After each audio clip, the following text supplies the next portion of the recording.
The Paul Leslie Interviews. Well, ladies and gentlemen, we're welcoming back for a second time Jessica Molaskey. She's a singer, concert, and recording artist. She's joined us to talk about her album, Portraits of Joni. Will Friedwald of the Wall Street Journal wrote, Joni Mitchell would have to look hard to find a better interpreter and champion than Jessica Molaskey. Thank you so much for joining us. Well, thank you for having me. It's our pleasure. So let's go to the beginning of your Joni Mitchell story. How did you first come to hear the music of Joni Mitchell? You know, I don't really know exactly how she made her way into my rural house in Connecticut growing up in the woods. My mom used to work at a radio station, and she would bring home all kinds of LPs that, I don't know, got scratched or whatever. And I remember being a really young child. It was 1974. The two records came into my life. One was Court and Spark, and the other one's A Little Night Music by Stephen Sondheim. And both those records changed my life. And I, went off and later to work with Stephen Sondheim on Broadway, and then finally decided to do something about my love for Joni. I did a concert a couple of years ago at the American Songbook at Lincoln Center here of Joni Mitchell songs, and so we decided, because we had so many great musicians with us at that night, that we wanted to sort of put it in a bottle it and go into the studio and put it down. So that's what we did. Just aside from the music, which is beautiful, the whole package of this album, I have to say, it just has this very, ethereal quality to it. And you painted the cover of this album? Yeah, well, Joni Mitchell always says that she's a painter, always thought of herself as a painter first, and I've always been a painter, and Joni painted all of her covers, and so I wanted to sort of homage that idea, because the idea of Portraits of Joni is that her songs are these little short stories to me. They're these little portraits of people like Marcy, and the last time I saw Richard, and she creates these little stories, and so I decided that it needed to be a painted cover. I have to say that even the painting is kind of Joni-esque. Well, it homages that famous cover of her drinking the wine with the cigarette, but I didn't want it to be the exact cover, so I sort of fooled around with that idea. Did you approach this album of yours, Portraits of Joni, any differently from your other albums? Well, yeah, only because I'd already performed it. It was the first time I'd ever sort of done a whole evening, so it felt more cohesive, and the arrangements were there. I mean, over the years, my husband John Pizzarelli, and I we play every year at the Cafe Carlisle in New York City, which is kind of a very upscale room, and it's not, I wouldn't say it's stuffy, but people pay a lot of money to be there, and mostly people, Bobby Short was known for singing standards there, but for about 10 years I started slipping in Joni Mitchell song here and there, done like a standard, and people would always come up to me and thank me afterwards. So I think I've been sort of performing this music for some time, so I feel like I'm a little bit more inside of it, these songs, than maybe some other records that I've made, because sometimes you go into the studio and it's the first time you've ever sung a song. We're joined by singer and recording artist Jessica Molaskey. Something that you touched on in the last interview that we did, You were mentioning that people, when you mentioned the American Songbook, you used the word stuffy a moment ago, and I wouldn't say they say that, but they think sometimes more in line of Irving Berlin, the Gershwins, those kind of Harold Arlen, those songs. But you were mentioning, the American Songbook can be something that evolves. There can be new additions. Absolutely. I mean, I think Paul Simon is one of the greatest contributors of the American canon of music. James Taylor, certainly Joni Mitchell. She may be a little bit more farther North American, but yeah, and I think the thing about what happened with singer-songwriters back in the 60s was, especially with someone like Joni, was her delivery is so idiosyncratic, it becomes part of the song, and sometimes it's hard for people to remove the singer from the song. And I know that, a lot of those Joni records are sacred to certain people, and they don't want to hear other renditions of it. But really, when you do sit down and look at A Case of You, say, it's a beautiful, beautiful standard song that a lot of people should sing, other than Joni Mitchell. Absolutely. Was there any song that you found particularly challenging to record? I think all of her songs are challenging, especially live. They're very rangy because she had such a remarkable soprano range. You know, she could go from really low notes to high notes seamlessly. Also, just the way the words kind of land on the notes, I think it's particularly challenging as any kind of Sondheim song I'd ever sung. A lot of them, a lot of the songs. We were just at the Montreal Jazz Festival, and my daughter was actually performing. I was performing with my husband and my daughter, and I said to her, "What's the next song?" And she said, "Marcy." And I looked at her and I said something I can't say on the air because I realized that's like some of those songs are like literally like climbing a mountain. You think, okay, I got to sing that one now after I just sang Blue. They're hard, but wonderful, challenging. Speaking of your daughter, one of the songs in particular that I wanted to talk about is Little Green. Mm. Tell us about making that. Well, Little Green, growing up, I used to sing that, just sing it to myself because it's such a beautiful melody and such a pretty song. But I didn't know what it was about until I actually researched my show.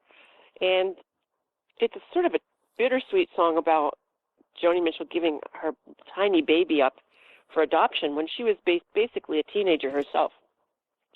And it's a song about just sort of letting this little sparrow out into the world, into the unknown, and giving it, the best of luck, And I had a dream, actually, that I sang it with my daughter at Lincoln Center, and she was standing, like, behind me in this dream, and she was only about, like, 15 or 16 at the time, and I didn't really know, if she could play it. I knew she I could hear her around the house playing the guitar, but not really anything that she would let anybody really hear. So I said to her, look, I'm just going to put this out there to you. And she said, yeah, let's do it. She just marched out into Lincoln Center and sang like an angel. We couldn't believe it. So I said, well, we have to record that. And so it's on the record. She's quite an accomplished guitarist and singer. I don't know if that's what she's going to end up doing for her life, but she's traveling all over the world with us this summer, and we're having a ball. That's wonderful. So what is it like to go out on the road as not only touring musicians, but as a family? It's so wonderful. I'm a little bleary-eyed because we just came back from Seattle last night at 1:30. And it's not only wonderful for us, but I feel that people come up and they're very moved by it. My husband, John Pizzarelli, he comes from 3 generations of musicians. It's just kind of like breathing. It's not like we're going to put our kids into show business. It's more like we're going to sit on the stage and we're just going to make music for people. It's almost like making a great meal for someone, or cooking. That's what it feels like. And it's just it's just a natural progression of the familial thing that happens with the Pizzarellis, where here's a guitar, play it.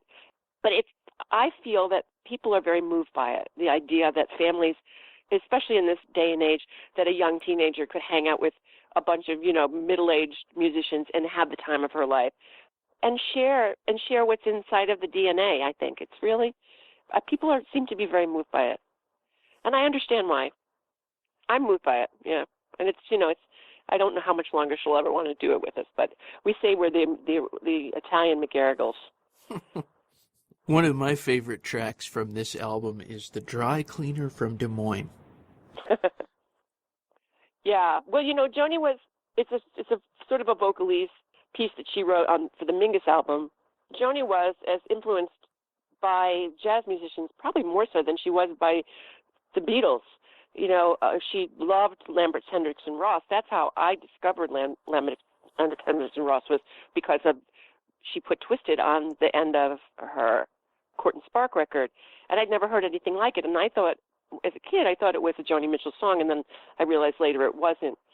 So we kind of homaged that Twisted record, the Cheech and Chong ending, on the Dry Cleaner from Des Moines, and we got Randy Brecker to come in and play on it, and his brother was actually on the original.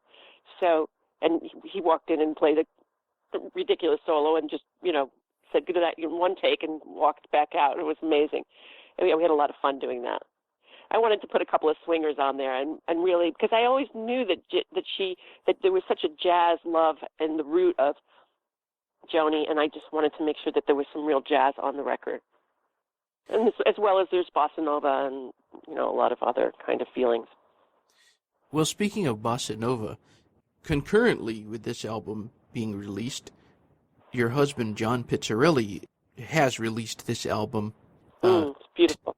Yeah, tell us a little bit about that.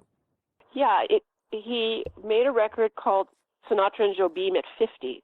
Sinatra and Antonio Carlos Jobim made a record, a beautiful, iconic record 50 years ago. And we had this idea of, because Daniel Jobim, who is Antonio Carlos Jobim's grandson, is a friend of ours and we've worked with him before, we had an idea of going in and redoing those iconic songs, and also maybe we did some originals in a real beautiful kind of bossa nova record. And we've been touring that we've been doing Joni and Jobim around the country, and Daniel's been with us, and I think it's just a salve for a wounded world. It's just the most beautiful, contemplative, meditative record. I couldn't love it more. Is there any kind of healthy competition between the two of you? Oh, God, no. No. John is just the most amazing collaborator in that, we sort of produce each other's records because we have access to this beautiful studio upstate, and we get up there and we get cozy, and then we just try ideas. And if John says, I didn't like that, do that again, I always take it as, as a loving gesture. I never feel like, he's criticizing me or whatever. He's just the most wonderful collaborator now. We're a team. I would love it if his record won a Grammy. It would make me so happy. He deserves it. No, I mean our ideas are I wouldn't say there was any competition, not at all.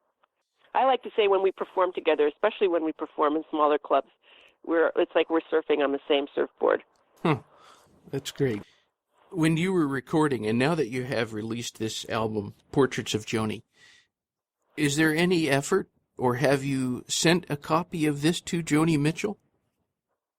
No, I'm sure it probably will make her way, because I think the people that are around her, they look out for her pretty carefully.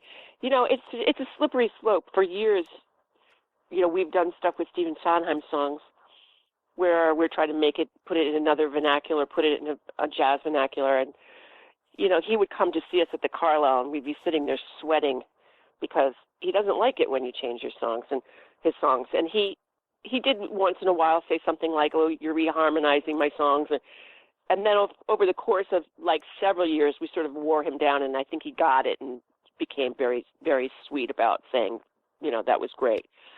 But you just never know. You just never know if Joni Mitchell likes the idea that we took Chelsea Morning and turned it into a crazy Brazilian romp, So I don't know. I'd rather just let it go out into the world and let it do what it's going to do, and just know that there was a lot of love behind it, and that, Joni's songs, the minute, we were just on the West Coast, and the minute you say, we're going to do some Joni Mitchell songs, everyone in the audience says, there's just so much love for that person, that woman, and what she gave to us all with those songs of hers.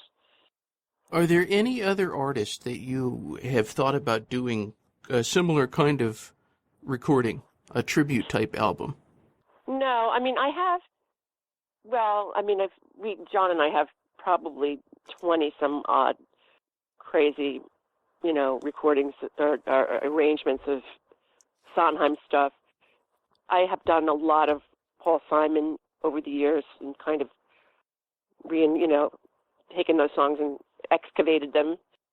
No, I haven't. I haven't made a record in a long time because I just didn't know what I wanted to make a record of, and then this just sort of happened to be organically happened. So I don't know. I can't think of the next thing yet. Tell me about how you approached the song Both Sides Now. Well, Larry Goldings, who's an extraordinary keyboard player, he plays organ and piano. He's played with James Taylor for years. We've been friends for a long time. He's been on all my records. he just knows how to deconstruct things. He has I say he has this sort of brooding Russian Jewish part of him that always gets to the sadness of something. And I always felt that Both Sides Now, and I said to him, Both Sides Now is the saddest song that anyone's ever written. Because basically, the song is all about being in that place in your life where you realize that you don't know anything about anything. I really don't know love at all. I really don't know life at all. That's what that song is about. It's just one of those dark days where you just think, I don't know anything. And so he said it in that kind of minor mode that I think gets to the root of that. And that's what our idea was with that. Did this album, because of the nature of Joni Mitchell's lyrics, did it lead to a lot of contemplation on your part? Well, I'm an actor. I've been an actor for my whole life. And to me, it's just trying to tell the story of what you think that story is. And she tells stories in her songs, specific stories about people. I mean, even with the dry cleaner from Des Moines. So I don't know so much contemplation, but the idea that it's just like as you would break down a script I try to think about the beginning and the middle and the end of that story and how to tell it in a song while you're singing. When somebody listens to your album, Portraits of Joni, what do you want the listener to get from that experience? Well, I just think how deep those songs are. The story, yet again, it's like reading a great novel. It's not really about the notes, but the melodies are beautiful, and the music is beautiful. But the unique voice of this person, and so many of these songs that she wrote. I mean, she wrote Both Sides Now when she was basically a baby, and I don't know how you know all that at that time. That's what I want people to take away. And the beauty of what her creations are, I think. If anyone wants more information, they can visit your website. It's jessicamolaskey.com. That's Molaskey. Just in case. Right. No, you have to do that. Between Pizzarelli and Molaskey, forget about it. I never thought of that. I used to say that because people get confused that when we do shows together that we're married, and I said going from Molaskey to Pizzarelli was a lateral move. I just figured, forget it. I'll stay where I am. Well, thank you very much for sharing with us, and thank you for making this album. Thank you. Thank you for having me again. It was nice talking to you. It was lovely. Take it easy. Okay. Okay, bye-bye.